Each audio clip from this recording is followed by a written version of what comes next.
बोले श्री प्राणनाथ प्यारे की जय। श्री सदगुरु महाराज की जय।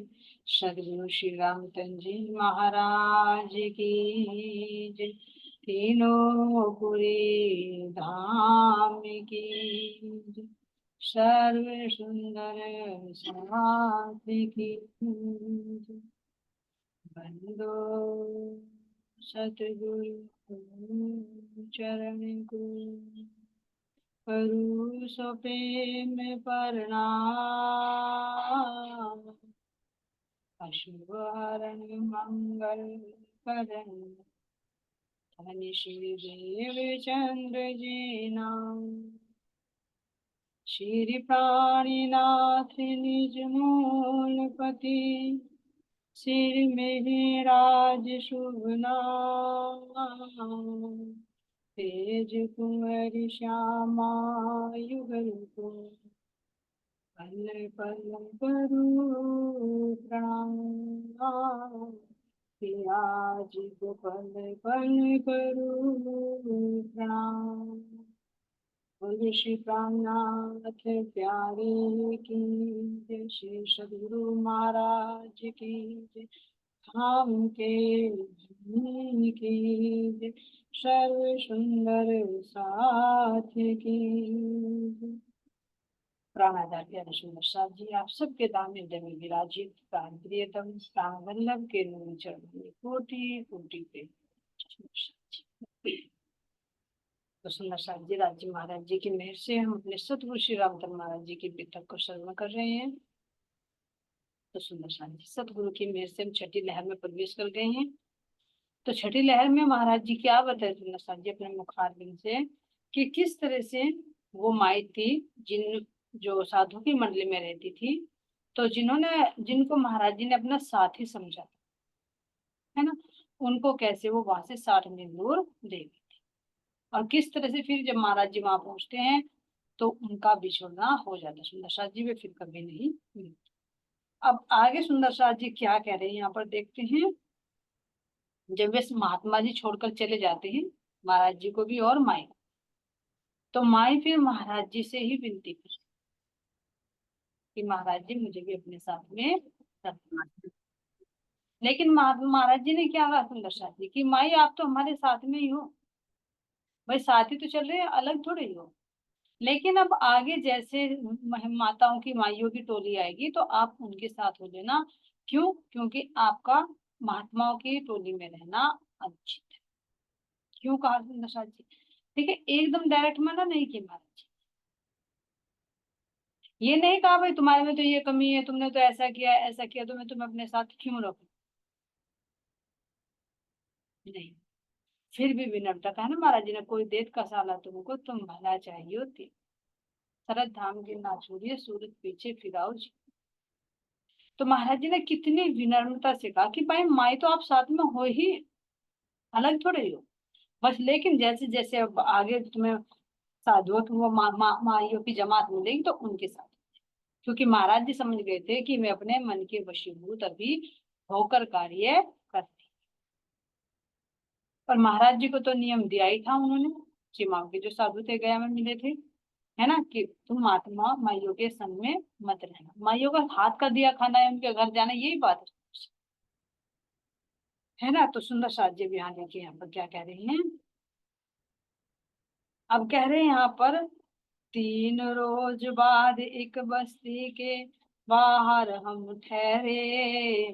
मौसम बदल गया एकदम से, बादल उठे बड़े गहरे। 3 रोज बाद एक बस्ती के बाहर हम ठहरे। तो जैसे सुंदर साथ जी घटना होती है स्टेशन पर मिलते हैं तो महाराज जी कह रहे हैं 3 दिन के बाद चलते हैं, यात्रा पर चल दिए, जगन्नाथपुरी जाना। तो चलते चलते 3 रोज के बाद कह रहे हैं कि ये गांव था तो गांव के बाहर हम ठहरे। वहां पर क्या हुआ सुंदर शाह जी कह रहे हैं कि एकदम मौसम बदल गया और बादल उठे बैठ बड़े गए, काले काले बादल मंडराने लगे। और तुरंत क्या कह रहे हैं वो, वर्षा शुरू हुई कुछ पड़ी, माई और साधु हो, हम तो बस्ती में ठहरेंगे, भागे ले आसन छूटी। अब जैसे जैसे बादल गरजने लगे तो अब माई और साधु थे, क्योंकि साथ में साधु भी थे, वो माई भी थी। तो जैसे ही गांव के बाहर थे सुंदर साथ जी, तो उन्होंने क्या कहा, वर्षा जब होने लगी कि भाई हम तो बारिश से बचने के लिए बस्ती में जाकर ठहरेंगे, लेकिन महाराज जी का तो नियम था कि तो गांव में बस्ती में ठहरते ही नहीं थे। देखा सुंदर साथ जी, पीछे हमने अपने परमहंस श्री गोपाल मुनि जी की बीता को भी श्रवण किया है, तो वे भी गांव से बाहर ही बगीचों में ठहरते थे, बस्ती में नहीं। कमलेश्वरी के यहाँ पर गए सुंदर साथ जी, है ना, तो कहाँ कभी गए हुए, देखो उन्होंने बुलाया भी, लेकिन फिर भी कहाँ ठहरे, गांव से बाहर ही।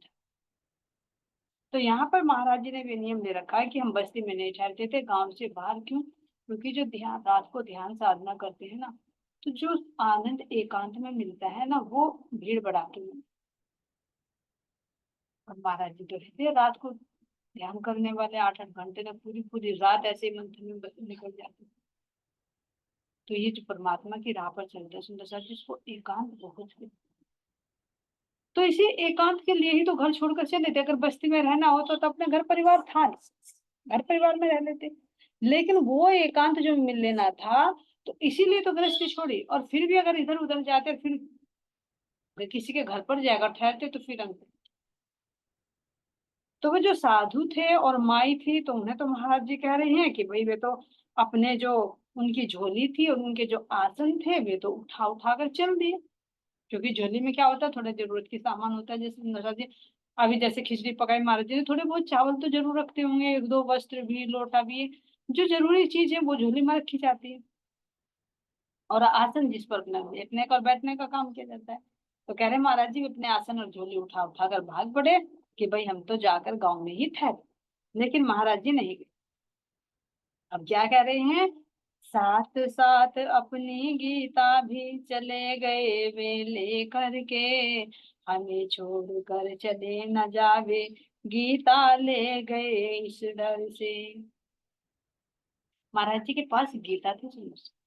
पहले बताया था गीता और भागवत में अंतर। गीता में जो 18 अध्याय है सुंदर सा जी, महाभारत का ही एक भाग है ना। ये जो गीता का उपदेश है, ये श्री कृष्ण जी ने अर्जुन को दिया था महाभारत के युद्ध में। ये तो है गीता, इसमें 18 अध्याय। और श्रीमद् भागवत है सुंदर सा जी, व्यास जी द्वारा रचित, जिसमें 12 इश्क है ना, जिसमें 10वें स्कंद में हमारे ब्रज और रस की लीला विशेष, जो महाराज जी ने सबका सार निकाल कर दिया है कि 10वां इश्क। ये श्रीमद् भागवत है और ये गीता है। तो यहाँ महाराज जी के पास एक गीता रखते थे, गीता। तो उन साधुओं को और उन माई को ये था कि कहीं ये महाराज जी हमें छोड़कर ना चले जाए, तो क्या किया जाए।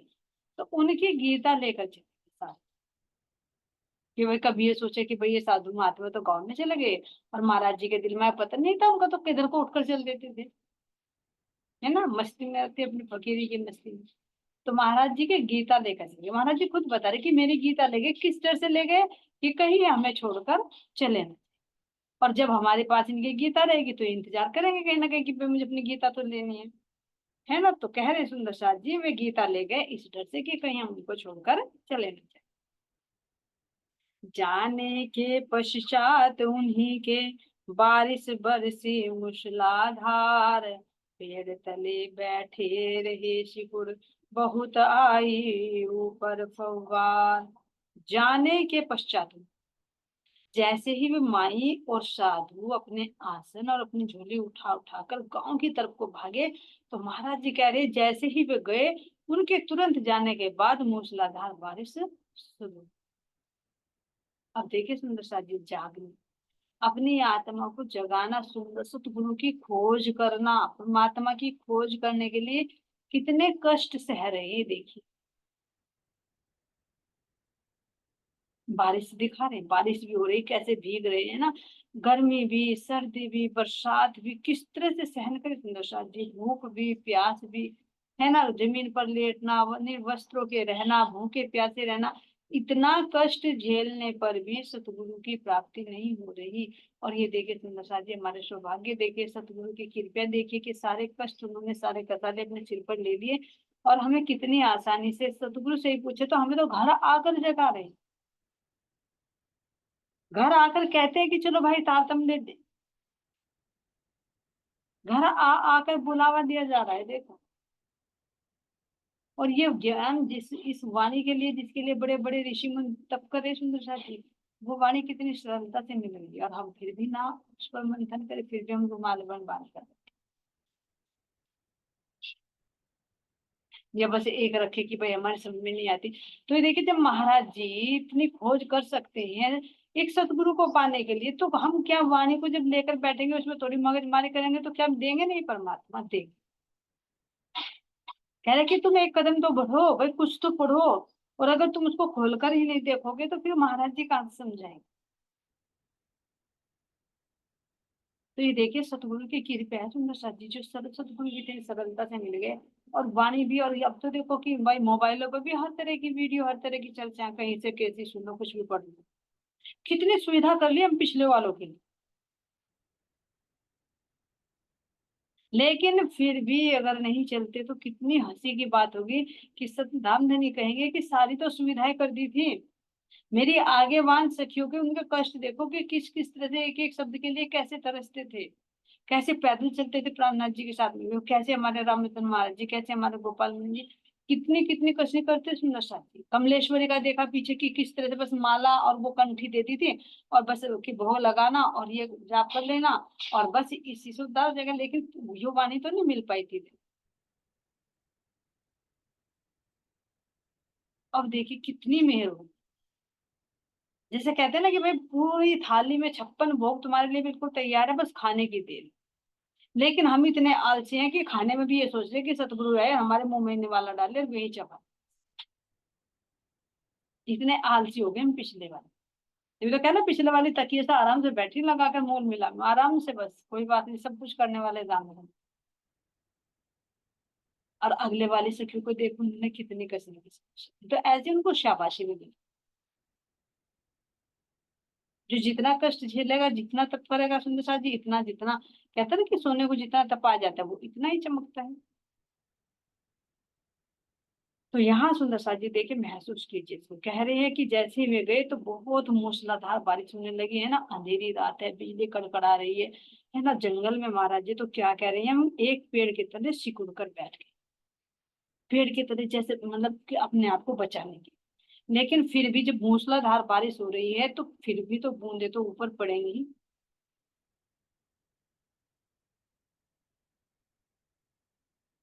नागन सी लप लपा रही थी, बिजली गिर रही जलधार, उसी चमक में एक पेड़ की नजर आई हमको उजियार। देखिए सुंदर सा जी, उसी चमक में एक पेड़ की नजर आई हमको। जैसे कह रहे लप लपा रही थी बिजली, जैसे तेज तेज बिजली कड़कती है ना, तो बिजली कड़कड़ाकर कह रहे कि जैसे नागन अपनी जीभ को लप लपा रही। ऐसे अंधेरी रात में बिजली कड़कड़ा रही थी, ऊपर से मूसलाधार बारिश हो रही थी, और उसी बिजली की चमक में हमें एक पेड़ नजर, और उस पेड़ के अंदर क्या कह रहे हैं, उस पेड़ के अंदर एक खोकर थी, जैसे बीच में से टूट जाता है ना सुंदर सा पेड़, वो खोकर नजर आई। तो सोचा महाराज जी ने, चलो इसी में ही बैठकर रात हो, क्योंकि वहां जमीन पर बैठे तो वहां तो खूब बारिश की बूंदें आ रही थी, तो खोकर में बैठे। तो कह रहे हैं यहाँ पर, घुस बैठे जाकर उसमें, दिन निकलते तक रहे वहीं, हमें देखने साथी अपने आए, पर हम मिले नहीं। घुस बैठे जाकर उसमें, कौन सी सुंदर शादी, उस पेड़ की खोकर में घुसकर बैठे। विचार करिए यहाँ पर, इस खोकर ये खाली थोड़ी रहती, इसमें कीड़े मकोड़े रहते, कोई आदमियों के रहने के लिए थोड़ी बनी होती है।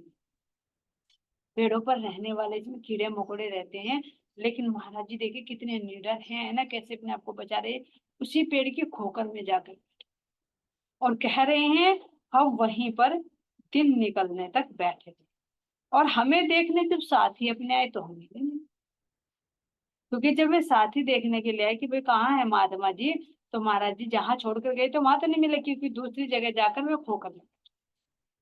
और वे गांव जब आए थे, तो वह दिन काफी चढ़ चुका था, इससे पहले महाराज जी निकल चुके थे। तो इसलिए कह रहे हैं यहाँ पर, धूप चढ़े तक आए नहीं, जब माई और साधु महाराज, हमने भी सोची चलने की अपने परमार्थ के काज। ध्यान देना, सुंदर साहब जी कह रहे हैं जब धूप निकल गई, काफी दिन चढ़ गए, जब तक भी वो माई और महाराज जी नहीं आए, तो भाई हमने क्या सोचा कि भाई तो चल रहे हैं अब, क्योंकि महाराज जी किसी की परवाह नहीं करते, जो साथी मिला मिला आगे वो चले, और होना भी चाहिए।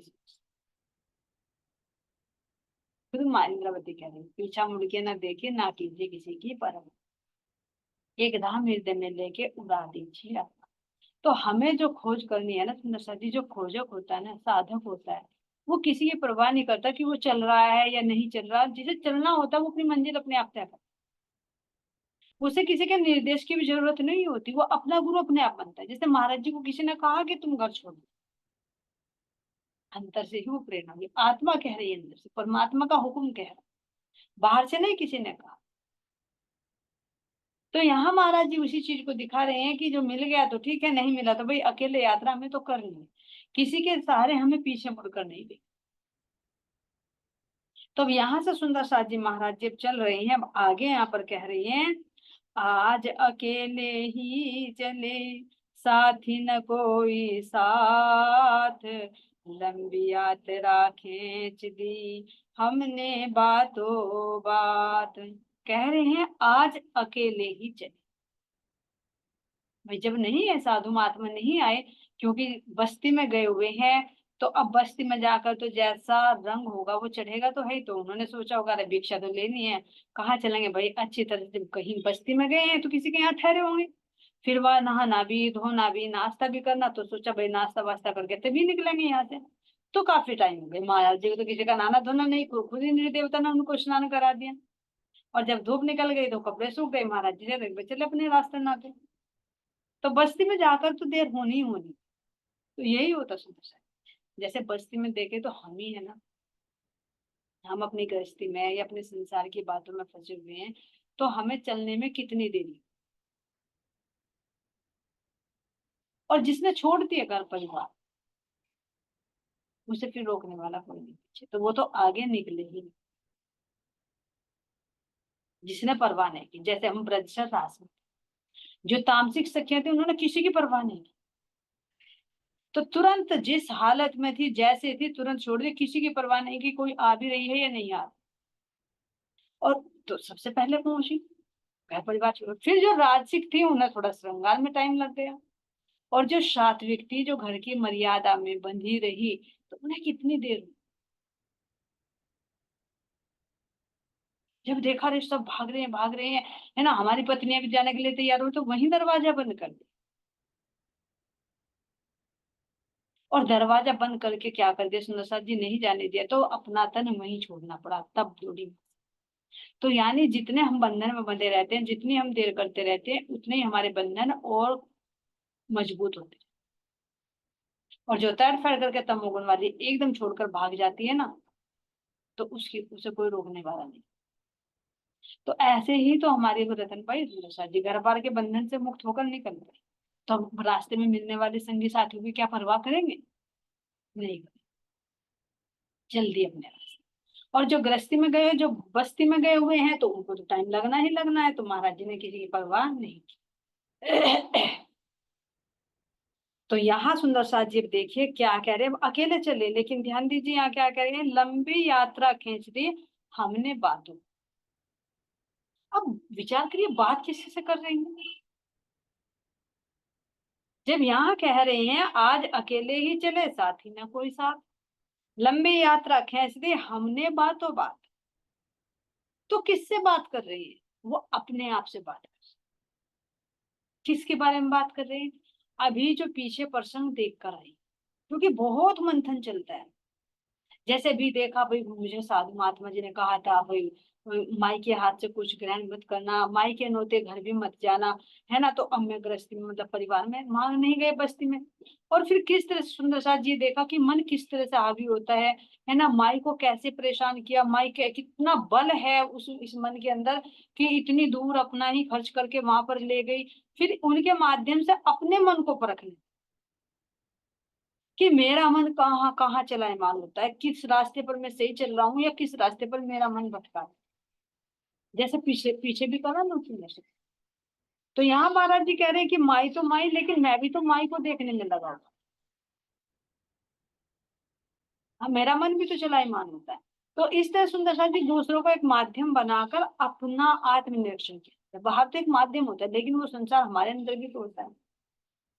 तो उसी संसार को महाराज जी देख रहे हैं, मंथन करके अपने आप को रोक रहे हैं कि यही है संयम नियम साधु का जो पीछे है। साधु किसको कहते हैं? जो संयम और नियम में रहे। तो महाराज जी ने जो नियम ले रखा उस नियम का पालन कर रहे हैं और संयम में रहे, चाहे कितना ही कष्ट क्यों ना झेलना पड़े। अब उन्होंने प्रण बना लिया था कि मुझे बस्ती में नहीं जाना, तो नहीं जाना, ये भी एक परीक्षा होती है सुंदर सा जी।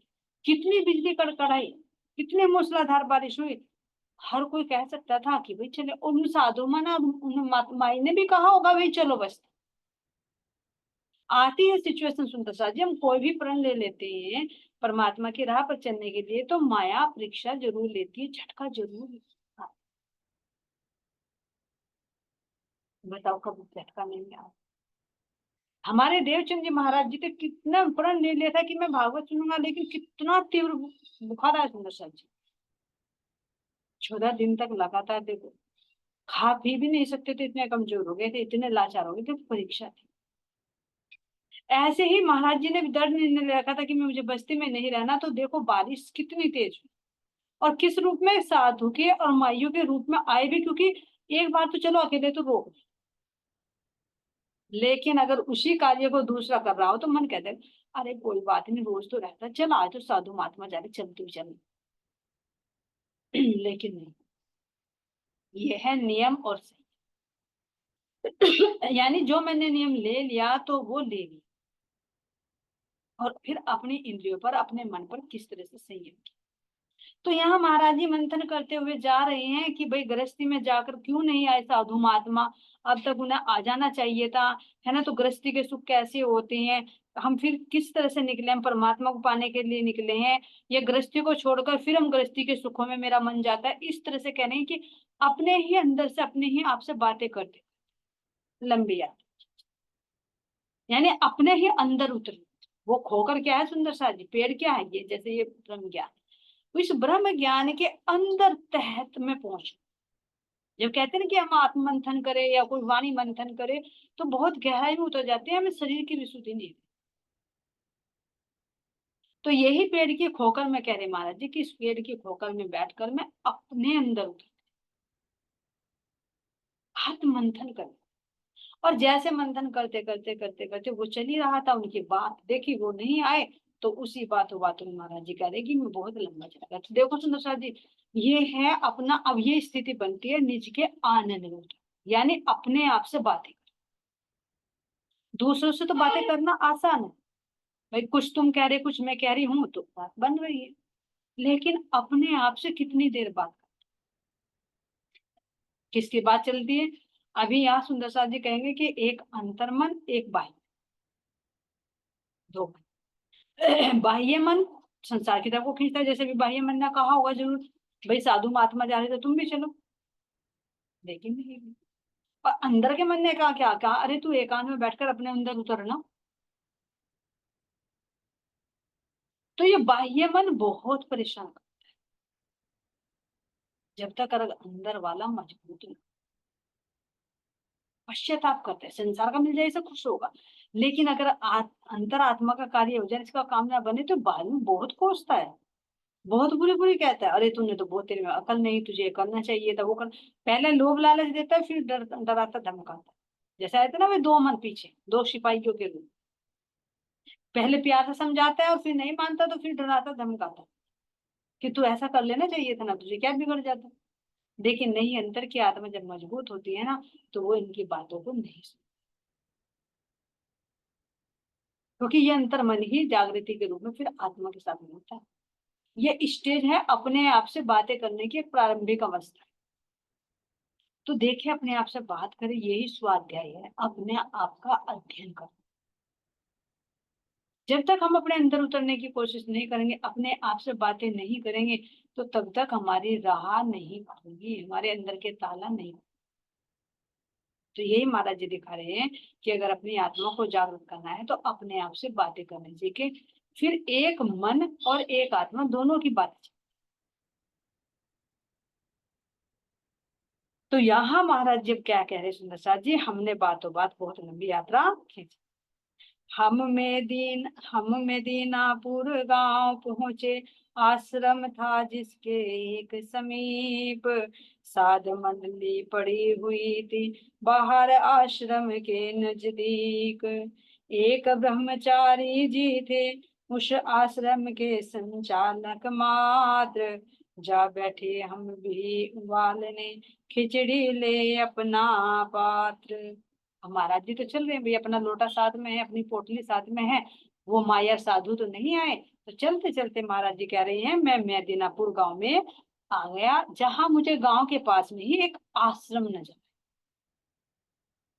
अब उस आश्रम में कह रहे हैं कि मैंने देखा कि उस आश्रम में तो साधुओं की मंडली पड़ी हुई है ना, आश्रम के नजदीक ही।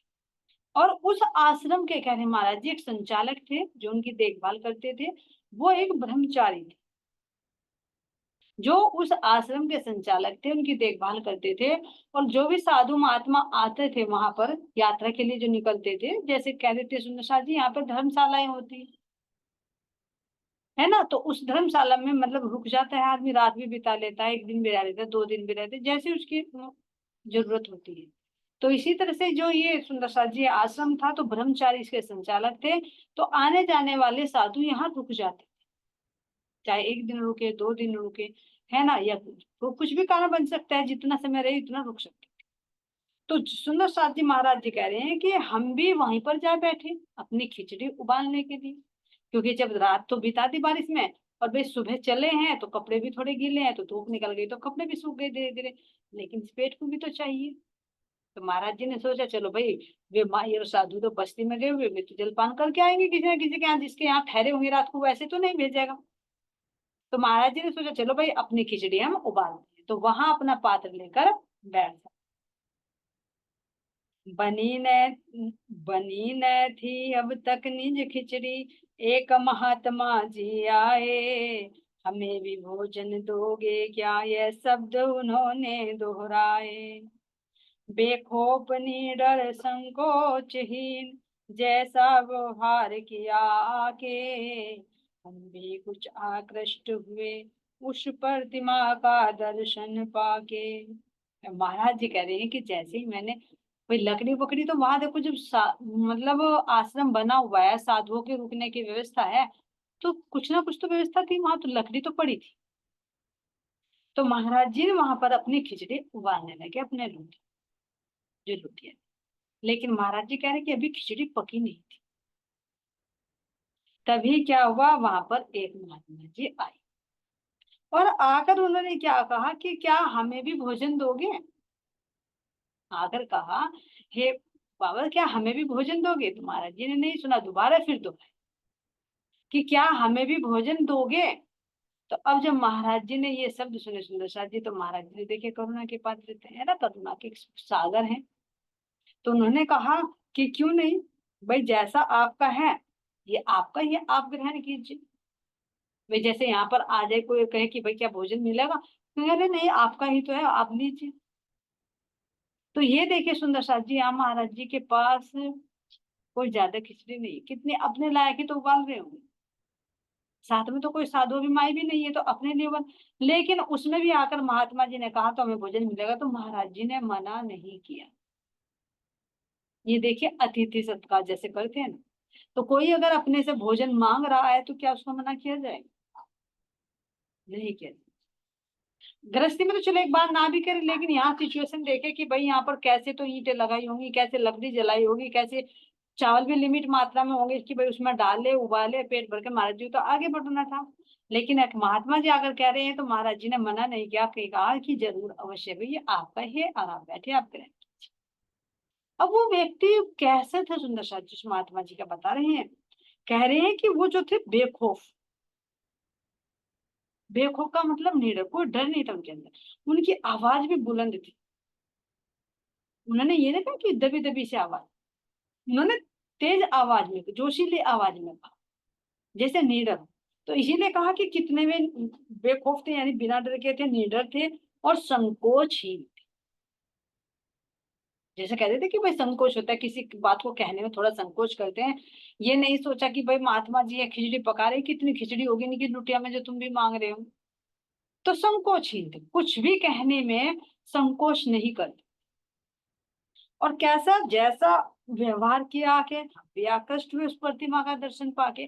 तो कह रहे हैं कि जो उनका स्वरूप था, उनको देखकर, उनके व्यवहार को देखकर हम भी उनकी तरफ को आकर्षित हो। क्योंकि महाराज जी नहीं मांगते थे किसी से, कहा ना कि चाहे भूखे रहे 3 दिन तक लेकिन मांगेंगे नहीं। और ये महात्मा जी तो अजीब है, इन्हें तो कोई संकोच ही नहीं, कोई डर ही नहीं, और तुरंत आकर कह रहे कि हमें भी भोजन दोगे क्या। ये ऐसे स्वभाव को देखकर महाराज जी कह रहे हैं कि मुझे भी बड़ा आकर्षण हुआ। अब आगे क्या कह रहे हैं, है किसका जो पूछ रहे हो, सभी आपका है महाराज। महाराज जी ने कह दिया, अरे क्या पूछ रहे हो महाराज जी, ये सब आपका ही तो है। आप बैठिए और भोजन ग्रहण कीजिए।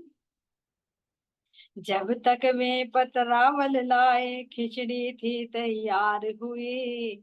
पत्तल बिछी आन जब उनकी, हमने सब खिचड़ी उल्टी। अब जब महाराज जी ने कहा, अरे भाई क्या पूछ रहे हो, ये सब आपका ही तो है। तो जहां इतनी बात सुनी तो वो तो पत्तल लेने के लिए चले गए, पतरावल। पत्तल का मतलब सुंदर सा जी पहले पत्तों पर ही तो खाते थे। और साधु महात्मा तो है ही कि भाई जब अब चल रहे हैं तो कहाँ से थाली कहाँ लाएंगे, क्योंकि अभी साधु भी देंगे लेकिन मना कर देते हैं, कोई सामान ज्यादा तो नहीं रखते। भाई पत्ता किसी भी पत्ते का तोड़ा, उस पर खिचड़ी रखी, खा ली, उसको फेंक दिया, कहाँ बर्तनों को ढोते थे। तो ये सुंदर साथ जी हम अपनी गृहस्थी में भी रखे, देखे कि जितना भी समय हम बचा सकते बचाए। फालतू की बातों में हम भी अपनी गृहस्थी में समय बर्बाद करते हैं, जो देखो जो जरूरी है वो तो करना है। ये नहीं कह सकते कि भाई देखो मान लो मैं वस्त्र भी पहननी है, मैं घर में रह रही तो साफ सफाई भी करनी है ना, भोजन भी पकाना है, परिवार की भी देखभाल करनी है, सब कुछ करना है, ये तो जरूरी है। लेकिन कुछ काम ऐसे होते हैं जिनमें हम अपना कीमती समय वैसे बर्बाद करते हैं। तो महाराज जी कह रहे हैं कि उस समय को बचाकर हमें अपनी भक्ति में लगाना चाहिए। ये नहीं मान लीजिए अभी भाई हमने दोपहर को भोजन किया और शाम को फिर मना कर, अरे चलो कोई बात नहीं, चाय तो ले रही, चलो पकौड़ी बना, चलो वो बना लो। भाई जब भूख नहीं है वो समय तुम अपने परमात्मा में लगा सकते हो, तो ऐसे समय चुरा चुरा कर हम अपने परमात्मा की तरफ को बढ़ सकते हैं सुंदरता जी।